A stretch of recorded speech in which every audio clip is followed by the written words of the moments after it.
Let me ask you a question. What peninsular nation, half a world away, carries the heartbeat of Ireland so strongly that some have called it the Ireland of Asia? The answer is South Korea. Both lands learned to survive under watchful eyes, to resist in ways invisible yet profound, and to carry memory in silence when speaking it aloud could bring death. And you can trace that bond to a room thick with smoke and ink in the spring of 1920. Seoul is still shivering under winter's hold. In the offices of the Tonga Ilbo, the scent of pine smoke from stoves mingles with the metallic tang of fresh ink. Journalists bend over desks, eyes scanning words that speak of towns they have never seen, streets far across the sea, Dublin, Cork, and even Belfast, where the Irish fight quietly yet fiercely for independence from the British Empire. On the 20th of March, the Lord Mayor of Cork, Tomás is assassinated in his home by the Royal Irish Constabulary. By April 1st, the Tonga Ilbo's first issue recounts his funeral. 8,000 Sinn Féin members marching through rain-slicked streets, heads bowed yet unbroken, a defiance that travels silently across oceans. The Japanese authorities have recently relaxed some restrictions, permitting Korean-language newspapers after the March the 1st movement of 1919, but censorship is still strict. Direct criticism of colonial rule is impossible, so these Irish stories have become a mirror, a coded manual for survival. The Tonga Ilbo and Chosun Ilbo published thousands of articles over Ireland over that decade, each one carrying the quiet urgency of a people learning resistance. Koreans follow the campaigns of Sinn Féin, the strategic combination of guerrilla action and parliamentary politics, and the hunger strike of Terence MacSwiney in October 1920 becomes, in Korean eyes, a profoundly spiritual act of courage. You can almost hear it, the scratch of pen on paper, the whispered discussions over low, glowing stoves. These journalists are not merely reporting, they are learning. They are reading Ireland as a manual for resilience, for covert defiance. They watch as the British crackdown unfolds across the Irish countryside, and they see, reflected in it, their own lives under Japanese surveillance.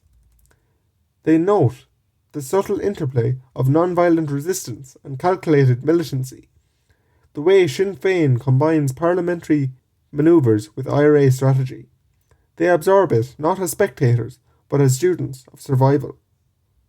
By 1924, the connections deepen beyond politics.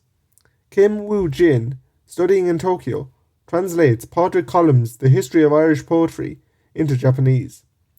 In the dim lamplight of his room, he pores over Yeats, Lady Gregory and Synge and discovers what he calls the Irish secret. Culture itself can be a weapon. Plays, poems and folklore, they can nurture a nation's spirit when armies are banned and when public dissent is forbidden.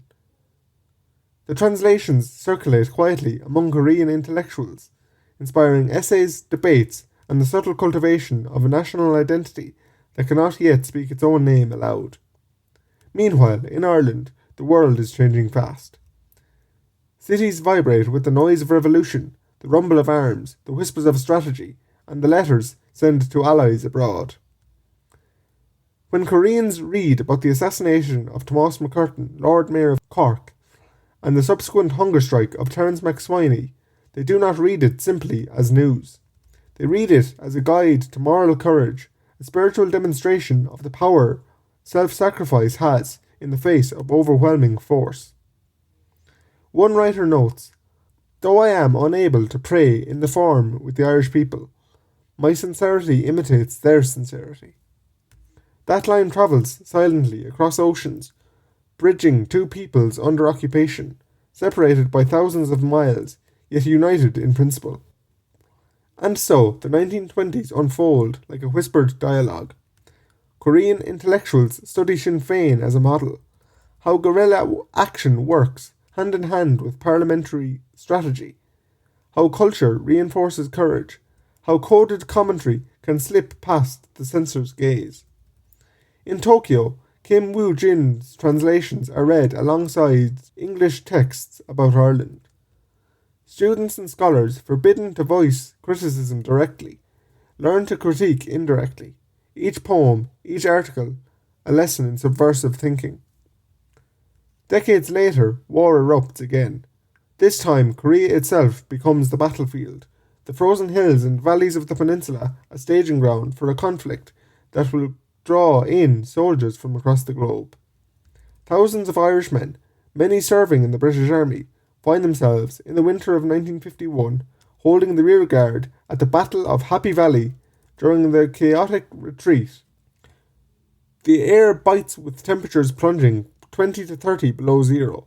Chinese forces whistle and bugle through darkened mountains, their movements choreographed to terrorise. Major Tony Blake, a decorated veteran from Galway, charges the machine gun position to protect his men and vanishes into the night. Jack Shaw from County Kildare witnesses his comrade Paddy May lying on a burning tank, moments from death. Shaw and Sammy Mackenzie risk execution by drawing him to safety. Later, Shaw tends to Bob Maguire, shot in the face by a Russian submachine gun, using only his own field dressing. Over that frozen night of February the 12th, 1951, 87 Irish soldiers from the 1st Royal Ulster Rifles and the Middlesex Regiment are killed, with 70 more wounded or captured. 89 became prisoners of war, enduring the horrors of Camp 5 known as the Bean Camp, where starvation and disease are daily companions, and the mind itself is weaponized through brainwashing. And yet, in the aftermath, human compassion persists. On Jeju Island, Father Patrick James McGlinchey from Donegal arrives in 1954. The island is still scarred from the April the 3rd incident, poverty etched into every village. He brings pigs and builds St. Isidore's Farm, formally established in 1961, restoring sustenance and hope. In 1975, he receives the Ramon Magsaysay Award, Asia's Nobel Prize. In 2014, Ireland honours him with the Presidential Distinguished Service Award. He dies in 2018 at the age of 89, buried on Jeju beside the community he rebuilt. Sister Mary Enda Ryan, a nun and medical doctor from Mayo with the Medical Missionaries of Mary, arrives in 1955 and becomes the island's primary source of medicine. A 5-year-old boy named Joseph refuses to be treated by anyone else, insisting that Sister Enda's care alone will suffice. She navigates Hansen's disease, formerly known as leprosy, social stigma and scarcity through the 1960s to the 80s. The islanders gift her a silver Celtic cross, treasured above medals or honours. Even in folklore, Ireland and Korea meet. Near the Happy Valley Memorial, villagers planted a blackthorn hedge. In Irish tradition, blackthorn wards off malevolent spirits. In Korean understanding, it keeps the restless dead at bay. Former Irish ambassador Eamon McKee brings a shillelagh, a blackthorn stick, as a token of heritage, and is astonished to find Koreans instinctively understand its significance. Culture, belief, and survival intertwine across continents. Fast forward to the 21st century, and the echoes remain. South Korea now models its free-year programme on Ireland's transition year programme, attempting to counter the intensity of the Sunong exam pressures and cultivate purpose and flourishing. North Korean defectors watching films about the Troubles feel kinship with the Irish, understanding a shared experience of partition and oppression. St. Patrick's Day in Seoul is celebrated with full pageantry of a homeland hundreds of miles away. Empathy, formed in struggles across survival, persists across decades. History here is not a dusty ledger. It is a living dialogue, a secret correspondence across oceans and generations. The struggles in 1920s Seoul are mirrored in 1920s Cork. The heroism of the Korean War reflects lessons from the Irish struggle for independence. Each fact, each date, each individual is a thread in a tapestry, and when woven together, they reveal a world-spanning network of humanity, resilience, courage, and moral imagination. If we step back, the parallels are startling. Both nations, navigating pressures from empires and neighbours, have learned to survive through coded defiance, cultural fortification, and unyielding human connection. Korea, under Japanese occupation, found in Ireland a mirror for survival. Ireland, under British domination, embodied methods of resilience Koreans could study and adapt. The exchange was not of trade or people, but of ideas, strategy, courage, and spirit. Decades later, Irish soldiers endured the cruelty of winter, enemy fire, and captivity, yet, even there, courage and human decency persisted. On Jeju, faith and ingenuity restore an island and its people. Across time, space, and history, history is teaching, instructing, and inspiring. It is not a list of dates and facts. It is lived, felt, and carried forward. Because, again and again, in places that should never have known one another, people do not simply endure pressure. They study it, absorb it, translate it, and then pass on the knowledge of how to live inside it without surrendering to it. Building these invisible lines of inheritance that run not through blood or borders, but through stories, gestures, customs, and small choices that refuse to disappear even when everything else is designed to.